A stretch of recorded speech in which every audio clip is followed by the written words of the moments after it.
ඉතින් හැමෝටම සුබ දවසක්. මම අද ඉඳලා ඔයාලත් එක්ක වීඩියෝ ෂෙයා කරගන්නවා. මේක මගේ පළවෙනි බ්ලොග් එක. ඒක අනිවාර්යයෙන්ම කියන්න ඕනේ. එහෙනම් හැමෝටම ආදරෙන් ඉල්ලනවා අද ඉඳලා මාත් එක්ක දිගටම එකතු වෙලා ඉන්න කියලා.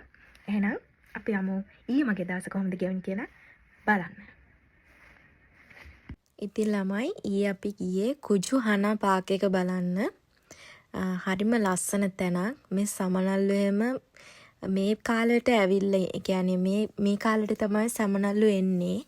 ඉතින් බලන්නකො ලස්සනට රෝසස් තියෙනවා එක එක පාටි එක එක මල් වර්ග තියෙන මෙතන ඇත්තමයි බලන් ඉන්න හරිම ආසයි.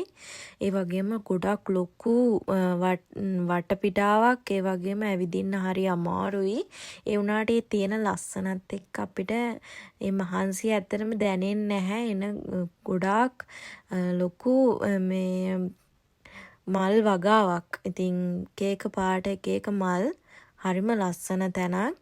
ඉතින් බලන්නකෝ මේ ඉතින් මමත් ඒ අස්සෙන් ඇවිල්ලා එහෙම වැඩ දානවා. ඉතින් ඔයාලා බලන්න ලස්සන මල් තියෙනවා. ඉතින් එක මල් මට ඇත්තටම එතනින් එන්න හිතුන්නේ නෑ ළමයි. ඒ තරම් හරිම ලස්සන මල්.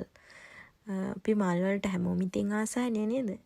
හරිම ලස්සන මල් තියෙන්නේ. ඉතින් එහෙම ළමයි කැත මගේ ෆොටෝස් තියෙනවා. ගණන් ගන්න එපා ඔයාලා. එහෙනම් අදට ගිහින් එන්නම්. ඊළඟ වීඩියෝ එකෙන් හමු වෙමු. බයි.